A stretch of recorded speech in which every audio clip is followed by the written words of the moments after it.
Hello everybody and welcome to Cupid. I love you.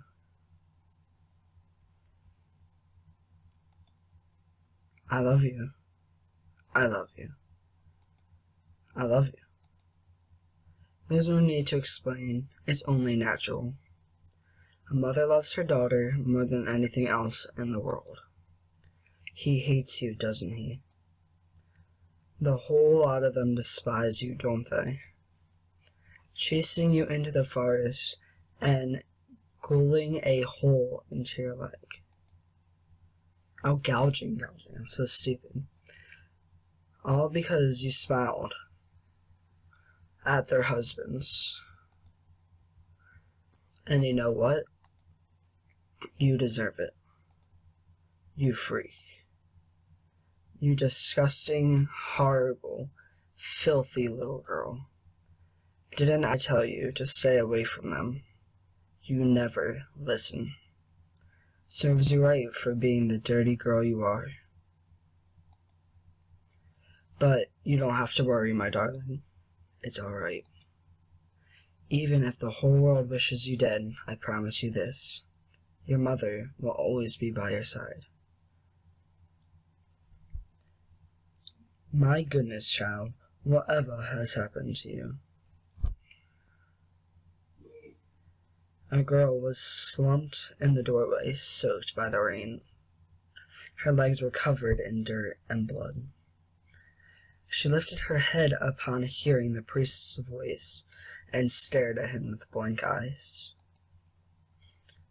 Bless me, Father, for I have sinned. She hobbled forwards, her bloodied leg giving way. Automatically, the priest rushed forward to steady her. Years of spiritual training had prepared him for the most unexpected guests to his church. He sprung into action. He ushered her to a pew, brought out some clean cloth and antiseptic, and began bandaging the wound on her leg. Yet, throughout all this, he found that he couldn't take his eyes off her. He would be gazing at the roll of bandages in his hand, deciding how to tie them. And then, out of nowhere, he would be staring into her eyes. Even with all the mud and grime smeared across her face, he couldn't deny that she was absolutely beautiful. How old was she? 20? 18? 16? Her face was so young. The priest had long since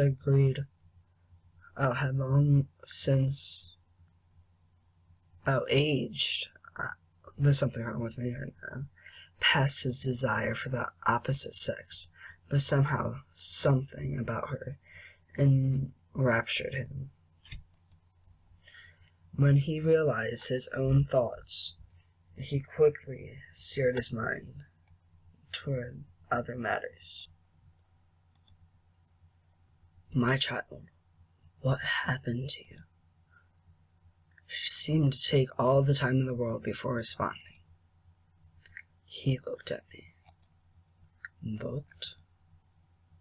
He looked at me, and he touched me, and then he started to kiss me. At first, the priest didn't understand. Then he realized with a jolt of anger what she meant. It was happening more and more often nowadays. The young men of France these days were spirited, uncontrollable ruffians. A lady walking home by herself one night would pray to a few number of them. Lust. One of the 7 deadly sins, the one that the priest personally despised the most. Furrowing his brow in sorrow, the priest laid his hand on her thigh. Whoa. You are safe now, child. God's house is a sanctuary for the faithful. I don't think he'll protect me. He looked at her in confusion. You see, Father, I have sinned again. Right there among the pews, Before the altar of God, she bowed her head. "I'm sorry." Was she apologizing to him or someone else? Her hair hid her face and her eyes, and the priest could make neither head nor tail of her. He suddenly realized that his hand was still on her thigh, and he hurriedly drew it away. "I'm sorry." She repeated this phrase over and over. After a while, the priest got up. "Don't fret, child. You are not to blame. I will contact the local constable, but in the meantime, you are free to make yourself at home here. I will fetch you a hot drink." He patted her hand and left to go to the back room. She remained seated on the pew, her head bent forward. As the priest's footsteps faded away, the entire church fell into silence.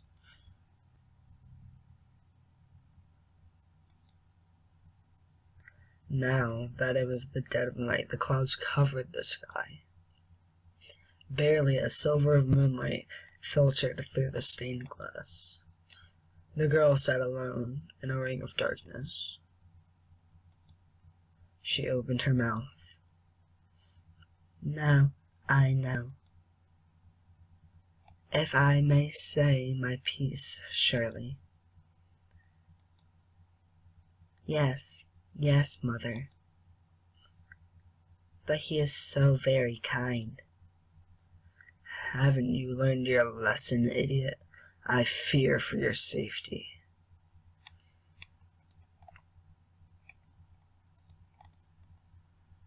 Oh, so I was deciding what I say. I didn't know that. "Child, follow mother's words and leave." You saw the look in his eyes, didn't you? You cannot stay here. Even a man of God can stain you with the filthiest of colors. Be a good girl and follow mother's words. "But it is cold outside, mother. The rain has not let up. Can't I stay?" "I suppose you can. But you must be wary of everyone in this church. Do you understand? You are so weak, my darling. You give my heart so much pain." I'm sorry, mother. I will try my best to stay out of trouble." How am I going to mind you like this? You attract so much misfortune everywhere you go. Oh, wait, no. Oh, I selected the wrong thing. Why must you be like this? You are a blight to my heart. I'm sorry. It is. It's all my fault. The girl sat in silence. Mother was right after all. She was always right. Everything was her fault. Her fist shook with a mixture of fear and conviction.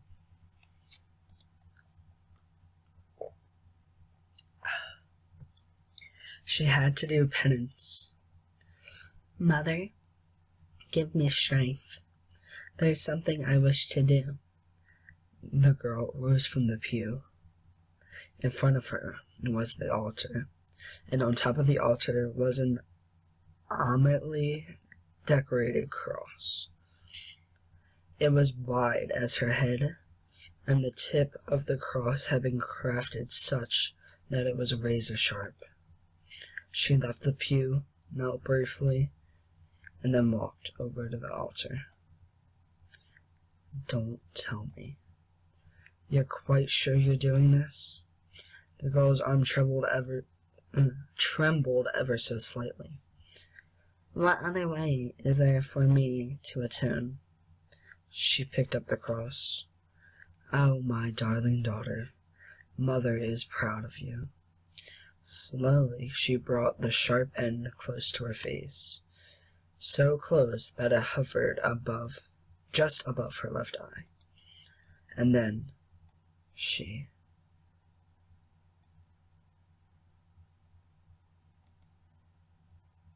Chapter 1. The Star and the Rose. Wait, how is there more if she killed herself? Okay, maybe she didn't kill herself then. A scruffy young girl in tattered clothes peeked through the open gates of Chatu du Samil. I'm probably butchering this. Afternoon Guter, I don't know, was being held in its gardens. People from high-class estates strolled around in manicured gardens while chatting loudly with one another. There were beautiful ladies clad in silk and velvet, their necks... my tongue is destroyed, I guess. I don't know. Their necks adorned with pearls and jewels. A variant of foods was displayed on their tables. The girl stared at the food. She hadn't eaten properly in the past few days. Are you hungry, my dear? Yes, Mother. Don't you worry. Mother will provide. You do not need those high-class foods anyways. They will upset your stomach. Now, we've stayed long enough. Let us leave. Surely we can look around for a bit.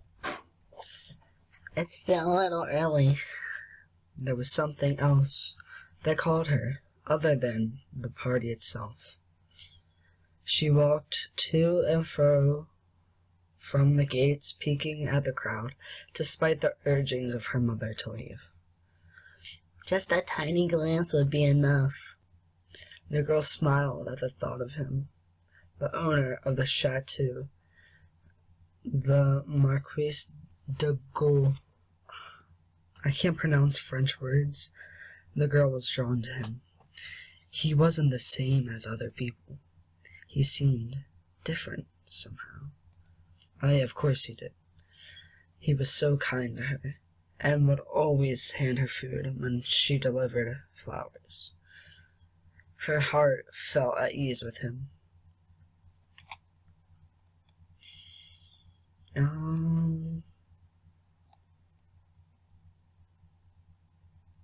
Let's just do I don't care for him. I do not care for him.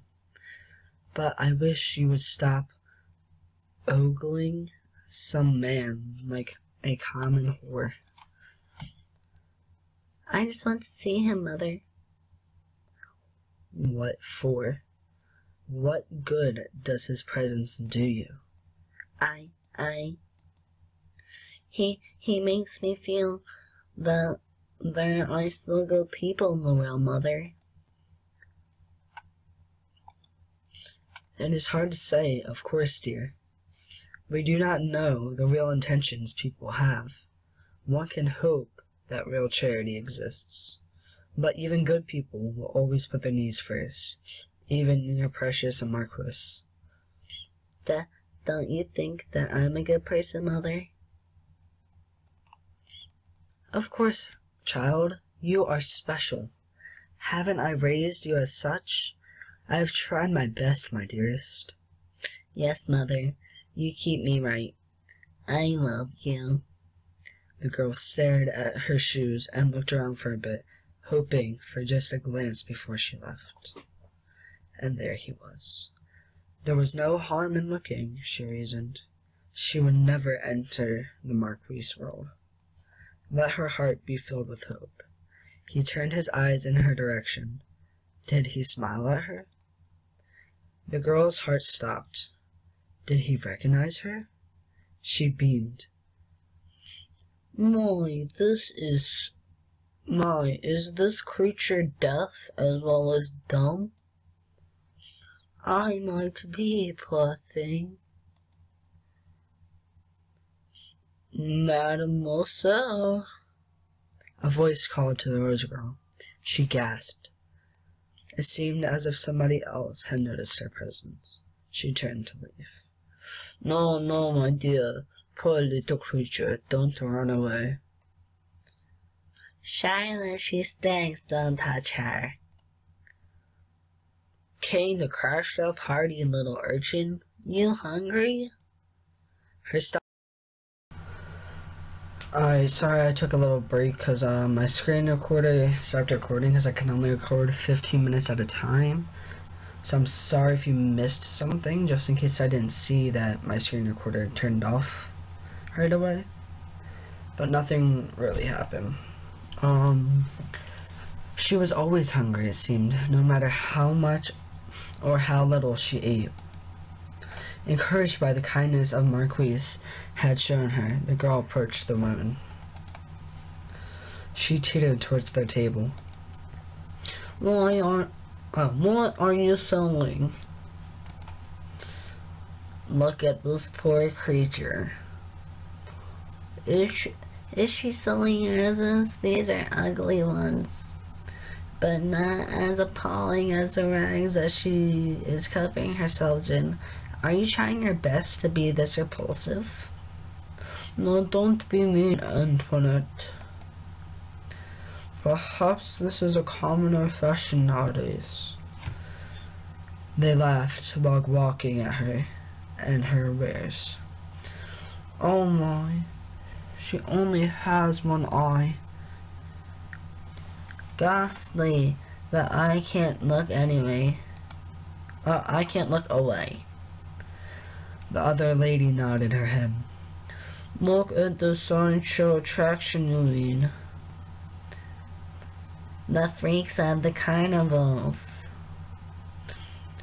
She's darling in her own dirty, monstrous way. Maybe we can keep it. Hello, do you want some bread, urchin? Well, speak out. Maybe. Maybe her tongue is short, and add that to the list of her sterling qualities. Quiet, Antoinette. Come on, don't be shy. Do you want some food? Let us hear you speak. Yes, madam. What? Yes, madam, I would be grateful. One of the ladies clapped in mockery of her reply. Ah, she talks. The ladies handed her bread, but it was snatched away just before her fingers grazed it. Aha. Not before you dance for us first. Oh, we could do a handstand. I've seen one of those street people do that. Quite marvelous. Now, I'd like to see that. This party is getting quite boring. Well, come on, my bet. Dance for your food. The girl looked at the beautiful, cruel faces of the women. That look on them. It was a burning desire to hurt something simply because I could. She knew that look. Before they touched her and hurt her, they had that look burning in their eyes. Oh, look at what you did, Claudette. She's shivering like a leaf, poor thing. The lady was laughing as she said those words. I didn't do anything, she said. Oh, she should be grateful, or even offering her this much. Besides, these commoners are supposed to be jolly in their misery. Come on, girl, show us your joy. The girl moved away as they laughed. Mother, please save me. Mother.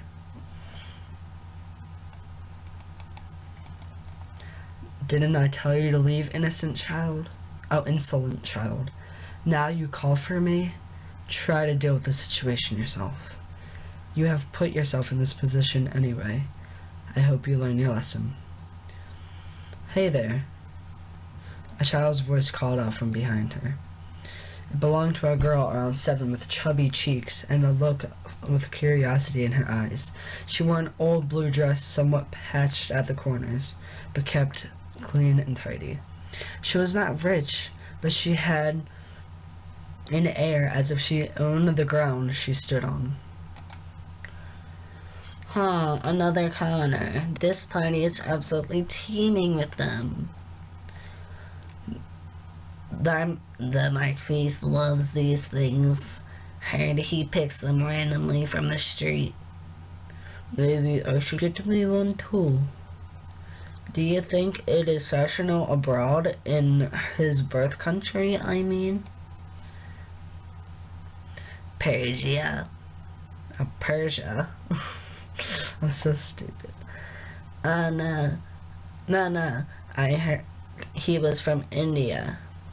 I heard he is a bastard son of a Greek queen. Goodness, that is so far-fetched. I could barely pronounce his name, though. He really should change it to something acceptable. Who knows what kind of demons he might attract with his blasphemous name. Oh, it must be why all these nasty, horrid little creatures flock around him. Oh. Devil or not, I'll forgive him if he kisses my hand. The ladies laughed. Solo, aren't you shameless? Don't lie, we all know why we're here. The ladies gossiped among themselves, openly ignoring the girl. The young girl took the slighting with a shrug. She approached the table and asserted her presence. What you doing? Goodness, they don't take a hint, do they? There's something shiny. It might distract them. Hey, you've been holding that bread for a long time. Aren't you going to give it to her? She pointed at the shabby rose vendor. Why do you care? Do you want the bread for yourself? I bet she's hungry too. I know, maybe you should toss the bread and see if they fight for it. The ladies laughed to themselves. The girl stared at them with confusion, her brows furrowed in a childlike understanding. What, did she blow up or something? Next thing everyone knew, she had swiped the bread from the woman's hand. Oh my. How rude. Horrible, filthy girl, give it back. The girl sniffed a piece of bread and nibbled at the surface. Yummy. It's still warm. She shoved the bread in the urchin's face. The scrumptious scent of bread flooded the rose girl's nose. Lick it. The sugared butter tastes good. No, you devil child, give that back. The urchin licked it. Her tongue was coated in sweetness. She stood there squeezing the taste in her tongue. The girl grinned at her, and she couldn't help but grin back. Sorry, here you go, it's all yours. Ugh, disgusting. Like we're going to eat anything that's been in your filthy mouths. Wow, so this is ours now? You ladies are so nice. Cheeky little brat. I'll have you thrown out of this party. I'll have you. A young man strode into the commotion. A sweet scent lingered as he passed. The rose girl felt her mouth well up. His presence filled her body, almost as if her hunger was abated. She blushed furiously. What a strange effect he had. Ladies. Sir Guillaume. I just came to check in on my esteemed guests. Is everything alright? Are you enjoying yourselves? One of the ladies started fanning herself with an obvious annoyance. There's too many voices. Oh my god, how am I going to keep up? Well, these little beasts have been harassing us. Yes, my lord. We were just minding our own business when this girl swiped the food off our table. Horrible little nits. The girl stuck out her tongue at them. A lady wiped her eyes in mock tears. See, look at that. The absolutely monstrous how these children act around adults now. There is no respect, monsieur. I worry for the next generation. Charlotte, don't cry. Well, my lord, we would all breathe a little easier if those children were sent in their way. Yes, who knows what kind of mischief they might be up to. They might set fire to the tables, you see. Oh. I steal our jewelry. In fact, I think my pocket watch is missing. No, how unfortunate. One of the ladies continued her childish railing. It is, monsieur. It's unfortunate how you allow your important guests to be treated this way. Please deal with these Romans. Throw them out. Oh, my sweet ladies, I am stricken with grief at your misfortunes. Allow me to offer my heartfelt apologies. Unfortunately, this child is very important guest today, and you are, sad to say, poultry squatters? I don't know what that first word said. Poultry squatters. Excuse me? Madame Charlotte of Montpellier? What? I don't remember sending you an invite. Same for you, Lady Antoinette of Rennes and Lady Claudette of Lyon. Most people I invited are huge patrons of music. That is why they are here today. They came to listen to Mademoiselle Catherine Louise Perride. She is the 7-year-old piano prodigy who played for the Queen last summer. The man pointed at the girl busy chewing her half of bread. The Rose girl stared at the unfolding situation. Oh, I'm sure you were well aware of that, were you not? No matter, I am always happy to see you. Ladies, it is my pleasure to have you here. But I hope you don't mind giving some of the food away to my townspeople. That is why I keep my gates open. My servers are instructed to serve anyone who passes by, not just my guests. but Don't you fret, my darlings. There is plenty more to be served. The ladies blushed in embarrassment. One of them began to fan herself even faster. Excuse me. The Marquise walked up to the two girls. Oh my God. The Rose girl's heart beat so fast it made her feel light and dizzy. There's so many voices, it's ridiculous. She had never seen this close to him. It made her feel a mixture of fear and elation. Lady Catherine, your father has been looking for you. It is almost time for your performance. The girl looked up at Marquise and did a little curtsy. So is Catherine the little girl? Yeah, I guess so. my apologies, sire. I didn't mean to cause a clatter. Gwildamay, we'll just call him Gwildamay, chuckled. I saw the whole thing, ma chérie.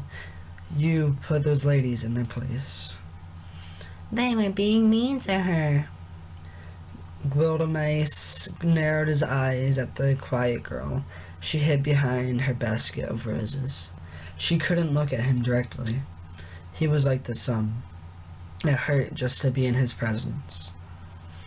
Yet there was relief in her heart as he stepped closer to her. I've seen you before, haven't I? The Rose girl nodded and made a curtsy. Oh, I forget her voice. She hasn't talked in for so long. I deliver roses to your house sometimes, sire.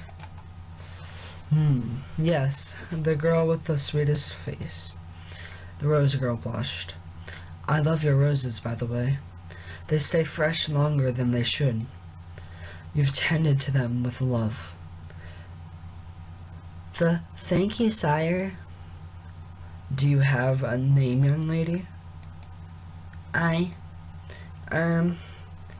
What's the matter?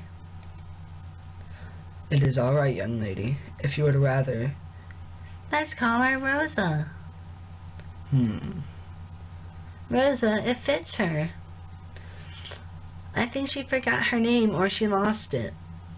The Marquise nodded wisely. Alright, so I'll be back in a minute. Alright, here we go. A valid point. Are you alright with that, Rosa? Yes.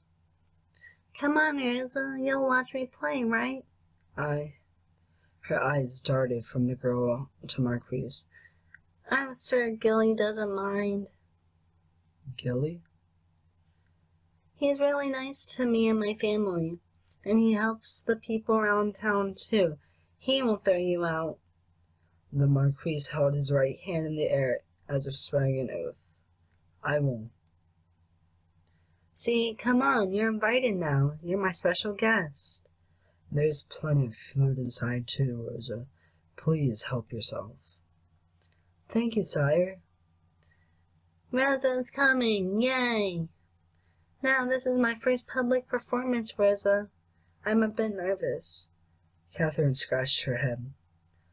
What will I do if I make a mistake? Papa will be very upset. The Marquise knelt in front of Catherine and rubbed her shoulders fondly. You won't make a mistake, ma chérie. As long as you put your heart into the keys. Play to touch your audience, and any mistake won't matter. Do you understand? Catherine stared at Marquise. Not really. The man chuckled. You will someday. Just play your first song with me in your mind, will you? Something that you think will make me smile. Willamette held Catherine's clear young eyes in his gaze. He kissed her hand. It was covered with a sticky sugar and breadcrumbs. Catherine blushed. It was the first time she looked embarrassed by anything. It would be my pleasure, sir. Catherine trudged up the wooden podium and walked towards the middle of the stage. The crowd's chatter died down. She curtsied in front of her audience, waved to her father, and stole a glance at Guillaume. The man gave her a tiny nod. She sat down in front of the piano, admiring the cream and ebony keys underneath her fingers. Her own piano was broken and beaten. Father had sold his horse for it. The A3 key never played, and the strings would creak when it was cold. But it had never failed her. She knew the keys like they were her own fingers. She whispered to the new piano softly, as if coaxing a beautiful, untamed animal. Must be friends, okay? She saw Rosa at the far end of the podium, watching her diligently. There was a renowned vigor in her blood. She could hear the keys calling out to her.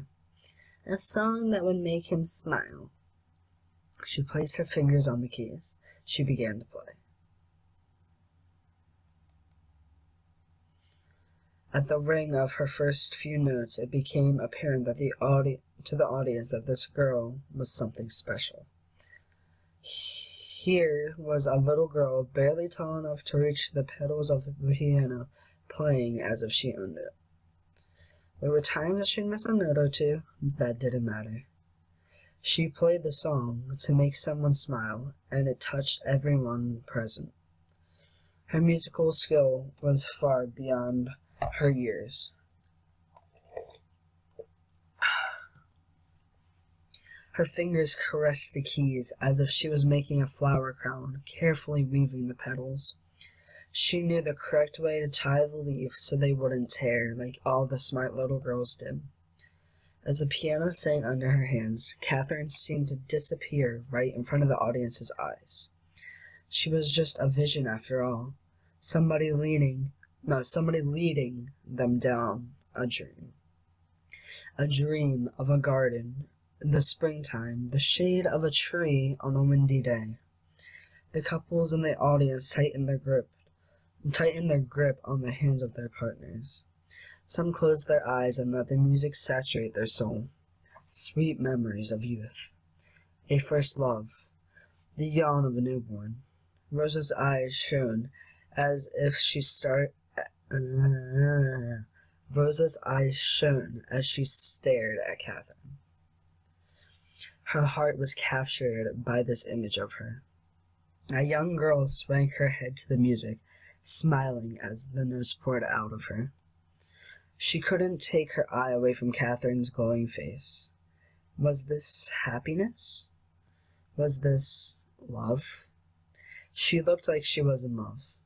And she was, wasn't she? In her innocence, she was still in love with her life. In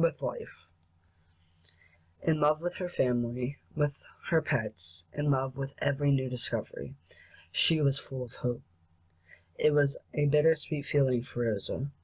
A happy teardrop rolled down her cheek. She wanted to warm herself in that hope, if she could. In the audience, Gwilda May and Catherine's father sat beside each other. Sir Pere, your daughter, oh my God, your daughter is amazing. She is, isn't she? I mean, pardon my arrogance, sir. I'm very proud father, you see. No pardon necessary, sire. Has she found a sponsor yet? The Duke of Versailles once spoke to me about it, but we have not made any arrangements. Then I must steal her away as soon as possible. Sire? I'd like to be Catherine's primary sponsor, if that's all right with you. Why, sire? And to further cement my status, the piano she is playing right now, it is hers. I bought it for her. Francois's eyes widened in astonishment. That is Francois gold. That is beyond generous, sire. Gwilda smiled. Well, I must make it hard for you to refuse me, you see. I took the opportunity of asking you outright. You see, the Duke might offer an extravagant piano plated in gold. In fact, oh my God, in that case, I have no choice but to humbly concede. What? I'm kidding. The Duke of Versailles is the worst monsieur you will ever meet. The men chuckled. Of course, I shall be paying for her musical tutoring as required, along with an ample stipend to accommodate your family. Ah, you don't have to look so surprised, Monsieur Parade. Your daughter is a star. There is an effervescence about her that enraptures the soul. There is no doubt in my mind that she will succeed.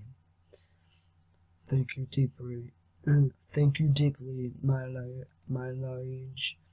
Please call me by my name, Monsieur. Let me remind you, this generosity isn't without charge. Her tutoring will be done at my house. I want to monitor her progress. Apart from that, I'd very much like Catherine to visit me and play from time to time. Music is one of my true passions. Her presence would benefit my mood tenfold. Of course, sire, that is a small price to pay for your offers. On the contrary, monsieur, you don't have to decide now. Kindly think about it. Thank you, my lord, Sire Gwilda May. After the performance, Catherine and Rosa went to the Marquis' garden to play. Francois and Gwilda May lingered on their table, sorting out the details of Catherine's further education. Amelie Montparade wandered around the crowd, searching for a familiar face. She had arrived halfway through Catherine's performance, just in time to gush at her little sister's applause. Unfortunately, she couldn't find her father in the crowd. When she finally caught sight of the back of his head, she approached him hastily. "Father, there you are. I've been looking all over for you." Emily stopped as she saw the man her father was talking to. It was none other than Marquis himself. She fixed her hair self-consciously and curtsied. My lord, pardon my intrusion. I didn't realize. Godome smiled at her kindly. You are free to intrude any time, my lady. Emily smiled back, and just as rumor said, the Marquise was easygoing on the eyes. To whom do I owe the pleasure of your acquaintance? This is my oldest daughter, Emily. Pardon me for not introducing her sooner. Charmed. Godome offered her a seat, and Emily sat down across from the man. Well, it seems that the talent and good looks runs in the family. Francois rubbed his neck. Yes, my daughters are my pride and joy. Thankfully, they both took after their mother. Surely not, Monsieur Perde. Their eyes are yours, earnest and loving eyes. Emily snorted in such sappy words. Her father was clearly basking in the compliments. If this really was the famous Godome the rumors talked about, then he wasn't exactly much of a charmer, was he? She didn't know what all the fuss was about. The ladies in the house she worked for could not seem to stop talking about this man. Admittedly, there was something morbidly curious about the way he looked at people. Like he was always distracted and could only say the words that were expected of him. I am pleased to finally have met you, sire. I've heard a lot about you on my travels. All good things, I hope. Depends on the tabloid and the day of the week. Emily thought to herself and chuckled. You are a governess, I was told. Where do you work? With the Dmitri household, sire. Ah, yes, I heard you were marrying into the family soon. Oh, father, I told you not to tell anybody yet. I didn't, but you know how people talk. Words travel fast. Pardon the comment, then, my lady. Please.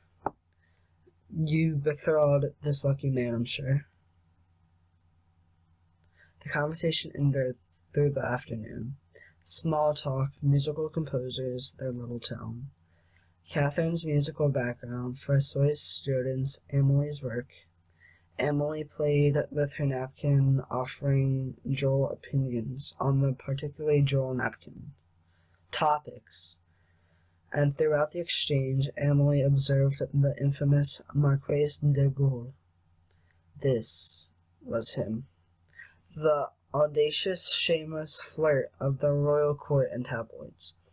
According to the rumors, he was able to bed both the widowed Countess of Devonshire and her daughter at the same time, and even had a tumultuous relationship with the Prince of Gamut.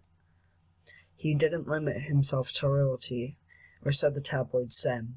His latest fling was with an English poet, who say they almost killed him when he was caught with another man or woman. At this point, who knew what was real and what was a blatant lie made up by the newspaper? She had looked forward to meeting him. And there he was, finally, taking about sampling the new bakery's creme buffet. She couldn't say she was disappointed exactly, but the Marquis was a depressingly normal man, maybe even boring, Emily ventured. She watched his grays flicker across her hair and her nose before lazily trailing away. How infatuating. She wondered if he would suddenly say something coy. It's hard to read because of the white house and back. Or insist to dance with her. Just something outrageous. Honestly, so she could shoot him down. This man whom everyone was interested in, that would be a small victory for a reasonable woman everywhere. But The Marquis was nothing but polite. He did not ogle. He did not touch unnecessarily. No audacious gestures or suggestive winks of the eye. He would not even look at her for more than 2 seconds. Maybe she was not pretty enough to flirt with. Emily bit her lip. She couldn't be thinking that. But there were also times when he would quietly look into her eyes, when the conversation lulled, when the words spoken without meaning, their eyes would converse further. To Emily, he started to look lonely underneath that facade of caprice. He seemed tired of all the gallivanting and rumors and the numerous flings. We are all a little lonely, aren't we? Perhaps even he. He invited the family over to his chateau and commented on how empty the building felt sometimes. Music was his guilty pleasure. It got him through the cold nights, he said with a sad grin. He wouldn't mind a warm soul to touch. And before he could stop herself, Emily had begun to imagine his lips on her neck. On one of those cold nights. Emily shook her head, trying to erase the thoughts in her mind. They were having a perfectly mundane conversation. She didn't know where those thoughts came from. Fortunately, her father didn't seem to notice. Music and loneliness struck a nerve with Francois Perret. He had immersed himself in the music, tutoring his students and Catherine ever since his wife has gotten sick. It has been 6 years, but sometimes the nights were cold. For Francois, the Marquis was speaking to his soul. He was a kindred spirit. He was pompous showboat, like all the other royalty Catherine had played for.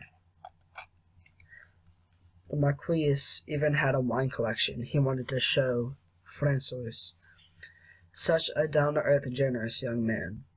Emily, your face is flushed. Are you all right?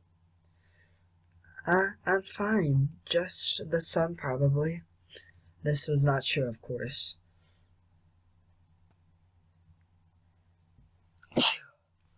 Sorry.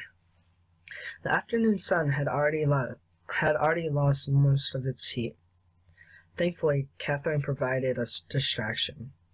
She ran towards the little huddle and flung her arms around her father's torso, chattering happily about the gardens and butterflies.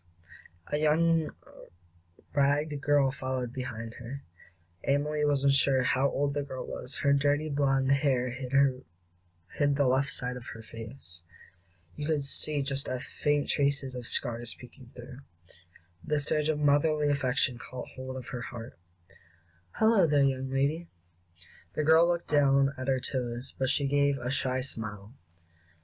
I see you've made a crown of flowers. You look very pretty. Thank you, madam. Catherine gave it to me. Sister, this is Rosa. She's really nice. She knows the name of all the flowers in Sir Gilly's garden. Catherine, there you go again with your silly names. Sister, help me convince Papa to let Rosa stay with us. Catherine, hold on. Catherine. Papa, please let her stay with us. She doesn't have anywhere to go. No, Catherine, that is not very nice. Rosa here is a girl. She is not a kitten. You can't just pluck her from the street and take her home, like you always do with stray animals. Goodness knows that we have all the stray cats in France living in our house. Yes, I know she's not a kitten. I know she's a girl. But shouldn't we take her home even more so? Francois sighed. May chuckled under his breath. He was clearly enjoying this exchange. Your daughter has some very unique views, said Purried. Well, Sir Gilly, what do you think? Huh? May's face lost his casual bystander look. You're a marquise. I'm sure my father would follow your orders, right? Should we take Rosa home? Little May's brows furrowed at being put on the spot so suddenly. He stole a glance from Francois, who was silently pleading him with his eyes not to humor the child. He cleared his throat. Well, I'm sure it's up to your father, since he owns the house. He will not have to clothe or feed Rosa, you see. But I've got that all figured out. Ever since Sister moved to work, nobody minds the house anymore. And I have to wash the dishes every time. Ugh. Papa's so busy, and we always have enough food for the two of us. If Rosa stays, then I wouldn't be so lonely on my own. She'll wear Sister's old clothes and will mind the house when both Sister and Father are away. And she can wash dishes sometimes, and I'll wash them sometimes. Wildomay and Francois shared a look. And besides, if it were up to me, I'd have people take one girl home in their house and give her food. Girls don't even eat that much, not sure about boys. She thought for a bit.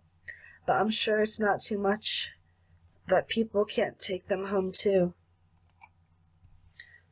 One time I ate one whole plate of potatoes and my stomach hurt.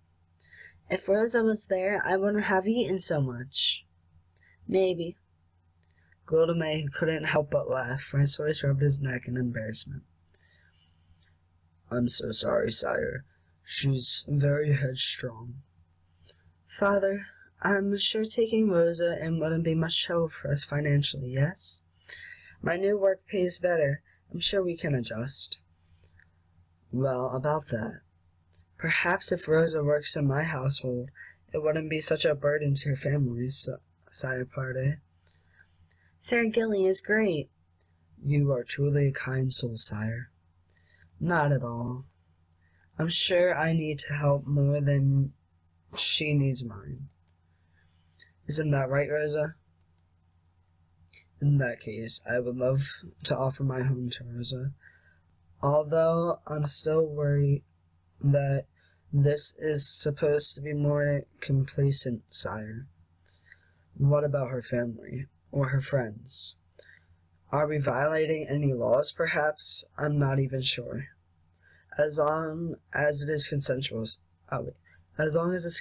sire, the details can be smoothed out later. The girl was quiet the whole time. She was looking at her toes or at Catherine. Rosa, do you have any family, relatives, or friends you stay with? No, sire. My mother died a long time ago, but she guides me always, so please don't be compelled to mind me. No, don't go back to the streets, Rosa. It's September. It's going to be really cold soon. Sir Gilly will even give you work. Stay with us. But Catherine... Francois sighed in surrender. All right. She can stay for the night. Papa.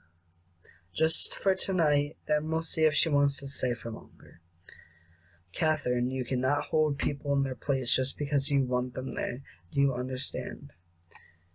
If Rosa wants to leave, she may leave. You cannot keep her like an object. Wildomay cleared his throat. That is sound advice, Sir Parade. Yes, Papa, I understand. Rosa, please make yourself comfortable in our home. Thank you. Papa is the best. Catherine turned to Wildomay again. Sir Gilly, don't you think if ever with the... What? Hold on. Don't you think if everyone with the house takes one person home, nobody would freeze in winter? You should make it into a law. They'll obey you because you're a marquise. And because you're tall. And because you're tall. Thank you. All because you're tall. Everybody obeys you. Oh, so people obey my orders because I'm tall? What a compliment. Well, you're taller than my papa, at least. He'll never be a marquise. Francois pulled his daughter's ear with embarrassment. Catherine, mind your manners. I'm so sorry, sire. Rotome shook his head, his eyes trailing over the parade family. Emily watched him curiously. That same sadness once again surfaced for the briefest moment. You have a lovely family, sire. I'm quite jealous. You make me want to settle down myself someday. He chuckled. Maybe. Emily's heart skipped a beat. Did he just look at me when he said that? She couldn't be sure. Catherine is perfect the way she is. It is one of the reasons why I'm very invested in her. Rotome knelt down so that he was eye to eye with Catherine. He patted her head. You are very intelligent and kind-hearted girl, Catherine. You are a star. Mon étoile. Someday I know you will change the world. At least I'd like to see you try. Mother, help me. My chest. I can't breathe. No, Catherine. Chapter 2, La Proquire. And that is where we will finish off.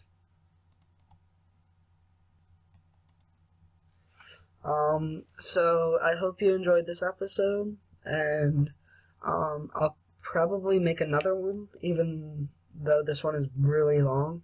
The chapters take a long time. I've been sitting here recording this for an hour and a half. Luckily, it'll be shorter for you because you don't have to wait for your files to save, but I hope you enjoyed this video. You can subscribe down below.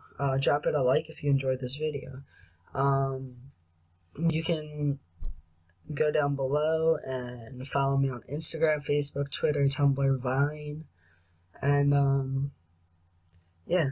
So I hope you enjoyed it. Stay sexy. Peace.